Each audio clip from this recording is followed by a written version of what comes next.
Alright, today I have a video I've been wanting to make for a while. It's one of the most confusing topics in woodwind instrument history.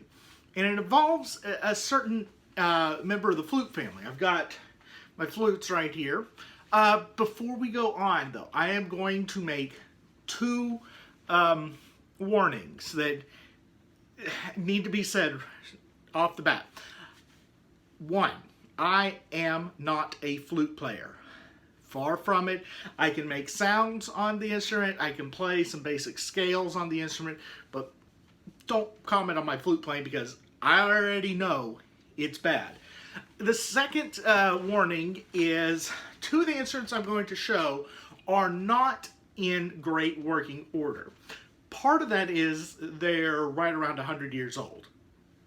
One of them I had to actually completely rebuild part of the instrument itself. So they're in somewhat playable shape, but don't count on great tone quality from them, or of course from me. So what instruments are they? Well, this is going to be geared toward flute players, and I bet a lot of flute players have gotten old music, particularly old marches that say D-Flat Piccolo. It's like, why D-Flat Piccolo? So, for starters, we have our normal piccolo. This is a piccolo in C. Means if I play a C, it sounds a C, just an octave higher. This is the equivalent of our C flute. So if I play that same fingered note, octave lower. So these two instruments are just one octave apart. Simple. These are your everyday two instruments that every flute player will have. So why do we have a D-flat instrument? Here's the story. And we're going to need to talk about differences between band instruments and orchestral instruments. And in order to do that, let's talk saxophones for just a minute. All right, I have here in my hands two different sizes of saxophones. In fact, both of these saxophones are tenor saxophones. The one here in my left hand on the right of your screen is a tenor saxophone in B flat. This is our everyday bog standard tenor sax. This instrument is in the key of B flat. In the key of C, C. So C, B flat. Now, there is an old theory that Adolph Sax created two families of saxophone. One for orchestral use in C and in F, and one for band use in B flat and E flat.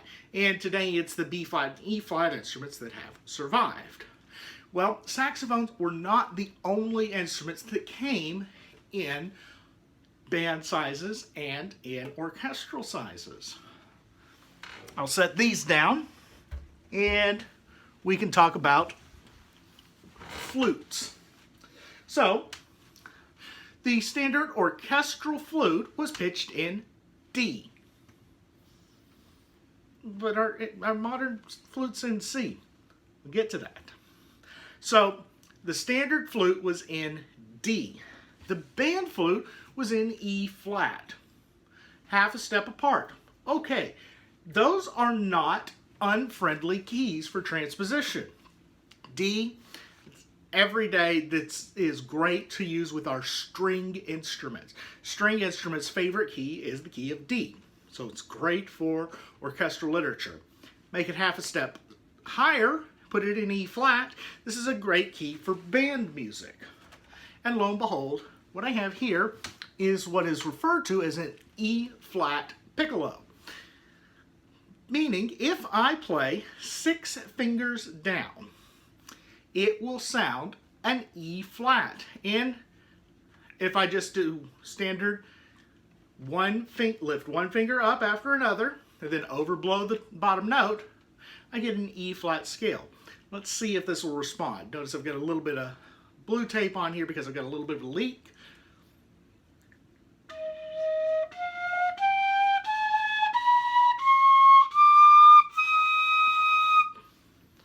and I get an E-flat scale. Simple. In fact, to prove this instrument is in E-flat, it's actually stamped here by the maker. It's a colored as an E-flat instrument.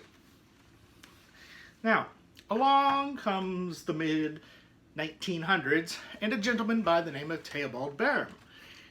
Probably one of the most important names in all of woodwind history. And he comes up with a new system of fingering for the flute. If I do that same fingering pattern on a Boehm system flute, I'm not going to get a normal scale. So this is exactly what I fingered on the Piccolo.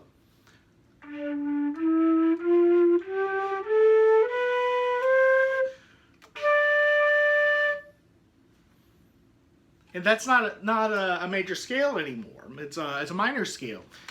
And so this instrument had its scale fundamentally changed. So if I do the same thing and I put 6 fingers down, just like I did on my E-flat Piccolo here, I get a D. Great. And so this would have been called a D flute. But it doesn't play a D scale anymore. So we now put one more finger down and add 7. And watch what happens now.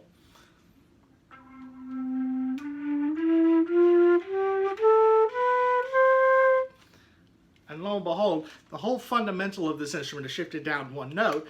This becomes a C piccolo. We've lowered it a full step. And so what was the D flute is now the C flute after the Boehm system is applied. We've got our C piccolo. This used to be the D piccolo. My original E-flat Piccolo, this is still E-flat because it plays the E-flat scale, but if I put the Boehm system on it, it's not an E-flat Piccolo anymore. It's a D-flat Piccolo. And this is where the history of this instrument comes from. This is a D-flat Piccolo. This one is made by C.G. Kahn, somewhere between 1920 and 1922. This is a modern C piccolo. And you will notice that the D-flat is roughly 3/4 of an inch to a full inch shorter than the C piccolo.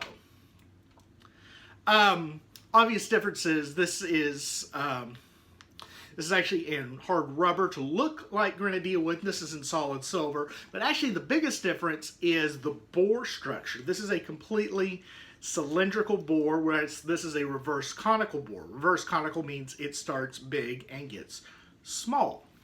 This has the same bore shape as does our modern C flute.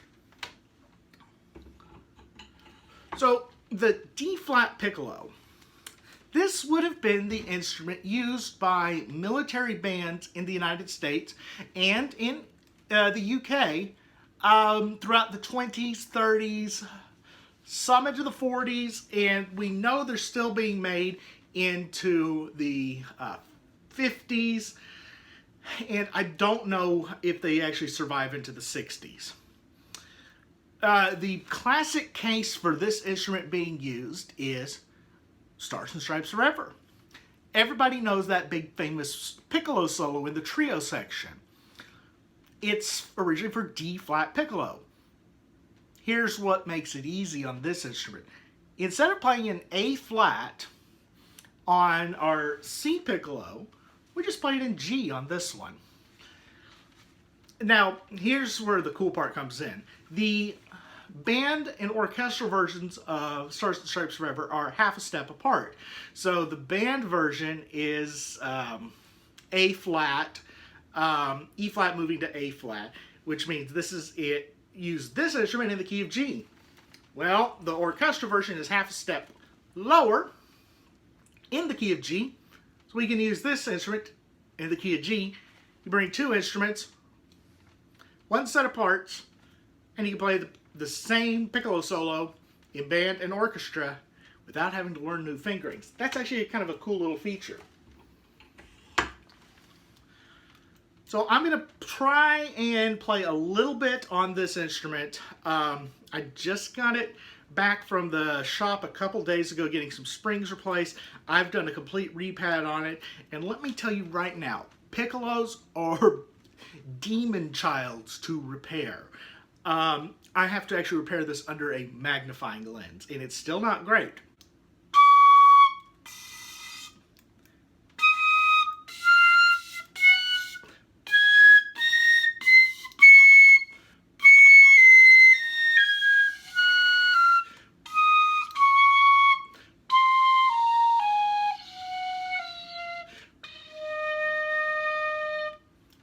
I'll play the same thing on the C, just so you can hear that it is actually half a step apart.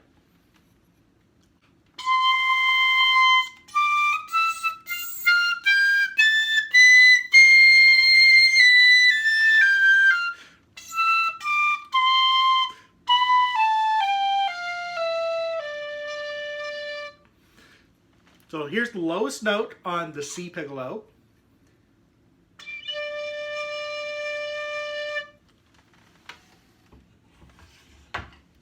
And here's the lowest note on the D-Flat Piccolo. A little airy because it's still got a few leaks in it. This has still got I spent 2 weeks repairing this, burning every single finger I have in the process, and it's still not great. So we have a bit of an evolution. We go from our military size E-flat instruments. By the way, the larger size of flute came in an E-flat version as well, which would become a D-flat flute. And you can see parts for this.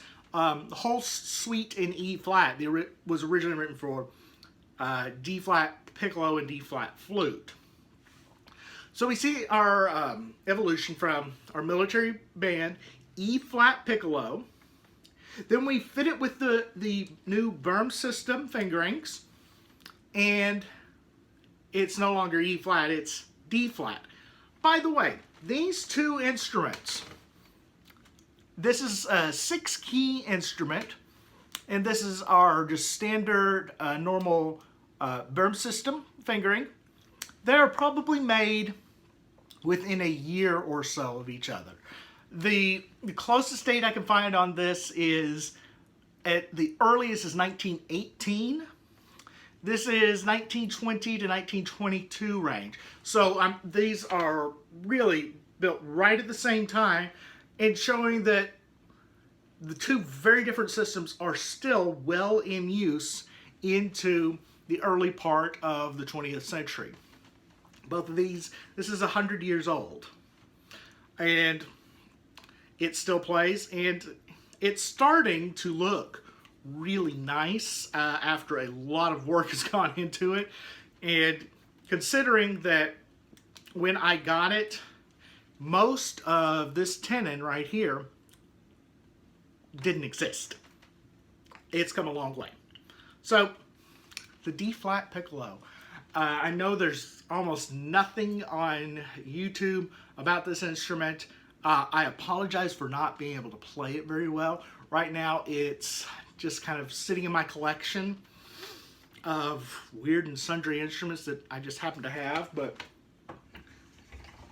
one of these days I will be able to play it a lot better than you heard, of course. I'm still working on my flute chops, but anyway, D-flat piccolo. Let me know if you have any comments. You don't have to comment on my atrocious playing. I know. Okay? Until next time.